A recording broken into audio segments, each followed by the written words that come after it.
गाचिया कुत्ता के एक नए एपिसोड में आप सबका स्वागत है। आप लोग इस मांगा एक्सप्लेनेशन को सच में बहुत प्यार दे रहे हो। ऐसे ही प्यार देते रहना। और हाँ, लाइक टारगेट रखता हूँ 200 कंप्लीट कर दो और मैं कोशिश करूंगा कि कल ही अगला एपिसोड ला पाऊंगा। और हाँ, अगर आप लोगों ने पिछले एपिसोड्स नहीं देखे हैं, सबसे पहले उसे जाके देख लो, तभी इसका मजा आएगा आपको।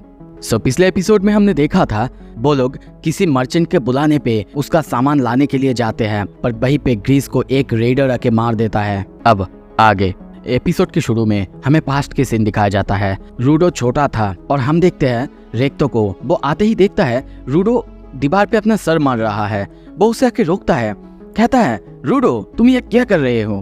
पर रूडो कहता है क्या गलत कर रहा हूँ मैं? आप ही ने तो कहा था कि दूसरों को हर्ट नहीं करना चाहिए। पर रूडो कुछ भी समझा नहीं पाता, उल्टा कहता है मैं क्या करूं, मेरे पास कुछ भी नहीं है, लिटरली मेरे पास कुछ भी नहीं है। पर पता नहीं क्यों मेरे अंदर से ऐसी फीलिंग आ रही है, कुछ है जो कि मुझे खाए जा रहा है, या तक कि मैं ये भी नहीं बता सकता वो क्या चीज़ है। ये सब बातें सुन के रेक्टो उसे कहता है ओह अब समझा, तुम शायद अपने पेरेंट्स के बारे में सोच रहे हो जिन्होंने तुम्हें अबंडन कर दिया है, या फिर ऐसा कुछ कि तुम बिल्कुल वर्थलेस हो। मे बी वो दर्द तुम्हारे अंदर तुम्हें खाए जा रहा है। पर तुम्हें पता है रूडो, कैसे इन चीज़ों से छुटकारा पाया जा सकता है? कुछ ऐसा करना जिसमें कि तुम्हारा सच में दिल लगे, जो करने से तुम्हें सच में खुशी मिले। और उसके बाद ये जो तुम्हारा खाली रूम देख रहे हो ना रूडो, वो एक दिन पूरी तरह से भर जाएगा, पूरी तरह से। पर हाँ, ये मेक श्योर ज़रूर करना कि तुम्हें क्या पसंद आ रहा है। और उसके बाद हम देखते हैं रेक्टो उसे लेके अलग अलग जगह पे जाता है, अलग अलग काम करता है, जैसे कि बुक शॉप, या फिर कभी गेम खेलना, कभी कुछ खाना पकाना, ऐसा कुछ। पर इतना सब कुछ करने के बाद भी रूडो को कुछ भी पसंद नहीं आ रहा था। पर तभी वो दूर एक बक्से में किसी एक डॉल जैसी कोई चीज़ को गिरा हुआ देखता है। वो कहता है ये क्या चीज़ है? रेक्टो कहता है ये शायद किसी ने इसे फेंक दिया होगा और कुछ नहीं। वो दौड़ के जाता है, उस डॉल को रेस्क्यू करते ही उसको रोना आ जाता है। रेक्टो को पहले कुछ भी समझ नहीं आ रहा था, क्या ऐसा क्यों हो रहा है? पर वो रोते हुए कहता है ये अब तक टूटा भी नहीं है, पर उन्होंने इसे फेंक दिया, इसका लाइफ अब तक खत्म नहीं हुआ है, मैं इसे फिक्स करके फिर से पहले जैसा बनाना चाहता हूँ। और अब रेक्टो को समझ आ चुका था कि वो ऐसी चीज़ों में वैल्यू ढूंढ लेता है जिनको लोग कचरे में फेंक देते हैं, जिनका कि लोगों के पास कोई वैल्यू नहीं है। और तभी प्रेजेंट में हम देखते हैं रूडो के हाथ में वही लाकी चार्म, यानी ग्रीस का लाकी चार्म, उसमें अब वो अपना जिंदगी भरता है। और तभी देखते हैं वो अब बदलने लगता है। वहीं पे वही बंदा था, वो भी चौंक जाता है। इस तरफ ग्रीस, उसका हालत बहुत ज़्यादा ख़राब तो था, पर वो अभी भी जिंदा था। वो कहने लगता है तुमने फाइनली फिगर आउट कर लिया है रूडो। हाँ, तुमने सही सोचा, तुम्हारा पावर वही है, तुम उन चीज़ों में भी वर्थ ढूंढ लेते हो जो कि लोग फेंक देते हैं। और तभी रूडो के पीछे हम उसी लकी चार्म को देखते हैं, जो कि अब बहुत बड़ा हो चुका है और उसमें एक आग भी आ चुका है।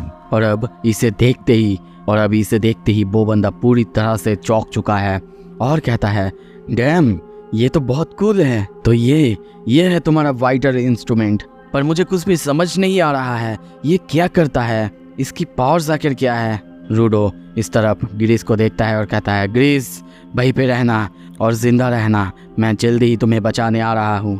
थैंक यू, तुमने मेरी मदद की, तुमने मुझे याद दिलाया कि मैं सच में क्या चाहता हूँ। पर अब सब कुछ डिफरेंट है, मैं सब कुछ रिजेक्ट करता हूँ जो भी तुमने कहा, पर मैं सब कुछ एक्सेप्ट कर लूँगा जो भी तुम रिजेक्ट करते हो, और इसी वजह से मैं अब तुमको पूरी तरह से फोड़ने वाला हूँ। वो उस बंदे को देख के कहता है। और वो बंदा भी अब तैयार होता है, और उससे पहले वो अपने आप को इंट्रोड्यूस करते हुए कहता है वैसे मेरा नाम है जेवर और मैं तुम्हारे साथ खेलना चाहता हूँ, तुमको अपने घर अपने साथ ले जाने से पहले। वैसे तुम्हारा नाम क्या है? रूडो अपने आप को इंट्रोड्यूस करता है और कहता है मेरा नाम है रूडो टर्ट फेस। ये सुनते ही वो बंदा उसके ऊपर हमला करने के लिए तैयार होता है। इस तरफ ग्रीस का हालत भी बहुत ज़्यादा ख़राब होते जा रहा था। वो उसके बारे में ही सोचे जा रहा था कि शायद अब उनको चिंता करने की ज़रूरत नहीं। और इस तरफ हम देखते हैं वो बंदा यानी जेवर आते ही रूडो पर बहुत खतरनाक हमला करता है। पर तभी वो चौंकता है क्योंकि उसके हमला रूडो पर लगा भी नहीं था। उसे कुछ समझ नहीं आ रहा था, रूडो अपने जगह से हिला भी नहीं था। रूडो फिर से उसे अपने ऊपर अटैक करने के लिए कहता है। ये सुनते ही वो बंदा फिर से उसके ऊपर हमला कर देता है। पर रूडो वहीं पे खड़ा रहता है। उस जगह में बहुत ज़्यादा ब्लास्ट होता है, पर तभी वो बंदा फिर से बहुत ज़्यादा चौंकता है क्योंकि रूडो अपना जगह से हिला भी नहीं था। पर वो बंदा रूडो को टच तक नहीं कर पाया। उसे कुछ भी समझ नहीं आ रहा है ऐसा क्यों हो रहा है और कैसे, और वो फिर से उसके ऊपर हमला करने जाता है। वो जितना भी ट्राई कर रहा है एक भी अटैक रूडो को जगह लग ही नहीं रहे थे। और अब रूडो समझाता है अपेरेंटली ग्रीस ने इस लकी चार्म के साथ प्रे किया था कि सब कोई वन पीस में वापस जाए, और वन पीस का मतलब है कि अनहर्ट, उनको बिना कोई तकलीफ पहुँचे या फिर बिना कोई चोट पहुँचे। तो तुम्हें क्या लगता है, क्या सच में तुम मुझे हर्ट कर पाओगे? हम लोग एक साथ मेक श्योर ज़रूर करेंगे कि तुम हमारे ऊपर एक हिट भी न कर पाओ। पर यह सुन के भी वो बंदा उसकी तरफ दौड़ते हुए उसे मारने के लिए आगे बढ़ता है, पर अब भी उसे वो बात समझ नहीं आया था। और इसी वजह से रूडो उसे कहता है, क्या तुम्हें अब तक समझ नहीं आया यहाँ पे क्या हो रहा है? मैं नहीं हिल रहा हूँ बल्कि तुम हिल रहे हो, तुम मुझे टच भी नहीं कर पा रहे हो। पर हाँ एक चीज़ है, ये लकी चार्म अटैक करने में यूज़ नहीं हो सकता, और इसी वजह से मैं यूज़ करूँगा ग्रीस का सबसे फेवरेट वेपन, और उससे तुम्हें हिट करूँगा। और वो एक मुट्ठी बनाता है और उस बंदे को यानी जेबर को बहुत खतरनाक एक पंच मारता है। उसके पंच से वो बंदा बहुत दूर आ जाता है, उसकी नाक से खून आ जाता है। ये देख के वो अब हंसता है और कहता है, तो तुम मुँह भूए, पर कोई बात नहीं, तुम्हारी बातें सुन के लगता है वो सबसे ज़्यादा स्लोपिएस्ट और लेजीएस्ट थिंग है, पर मैं फिर भी तुम्हारे साथ और खेलना चाहूँगा, और उसके बाद ही मैं तुम्हें अपने साथ अपने घर ले जाऊँगा। अब रूडो कहता है, तुम्हें खेलना ही है ना? तो फिर चलो खेलते हैं। और अब वो बंदा प्लानिंग करके उसको मारने के लिए आगे आता है, पर तभी रूडो उसकी अटैक को डॉच करता है और उसको फिर से एक जोरदार पंच मारता है। पर उस बंदे का अटैक अब रुकता ही नहीं, वो फिर से अपने अटैक चालू रखता है, जिसकी वजह से वहाँ पे पिलर्स तक कट जाते हैं और टुकड़े टुकड़े हो जाते हैं। वो उन सब से भी उसके ऊपर हमला करता, पर उसका कोई भी अटैक अब उसके ऊपर लग ही नहीं रहा था। और अब जेबर को समझ आ चुका था कि ये जो आँख है उसके ऊपर वो उसे कहीं से भी देख सकता है, और वो अब फिर से उठता है और फिर से दौड़ता है उसके ऊपर उसको मारने के लिए। पर रूडो का लकी चार्म उसे फिर से बचा लेता है, और उस बंदे को रूडो फिर से एक खतरनाक पंच मारते हुए कहता है, यू स्टूपिड टर्ट फेस, तुम्हें कुछ भी समझ नहीं आता क्या? और अब उसके पंच से उस बंदे की हालत बहुत ज़्यादा ख़राब हो चुका है। नाक से मुंह से हर जगह से खून निकल रहा है, और वो दूर दीवार पे जाके धक्का खाता है और वहीं पे बैठ जाता है, हंसने लगता है। कहता है इस जैसा पिटाई उसने बहुत दिनों से नहीं खाई है और उसे बहुत मज़ा आ रहा है।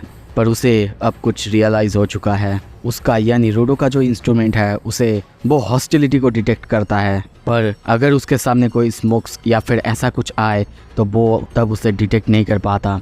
रूडो कहता है, हाँ तो तुम क्या करने वाले हो? और तभी हम देखते हैं वो अपनी उंगलियों को आगे करता है।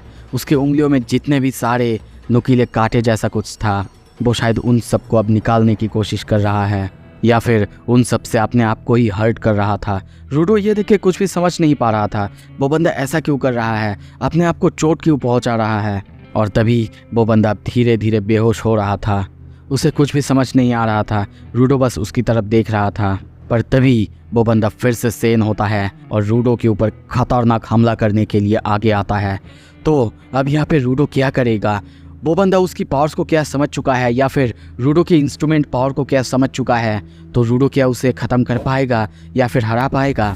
अगर सब कुछ आपको देखना है, आपको इस एपिसोड को लाइक करना होगा, और हाँ अगर आप नए हो तो जल्दी से जल्दी सब्सक्राइब करो ताकि एपिसोड जब आए सबसे पहले आप ही देख पाओ। Thank you so much, stay tuned.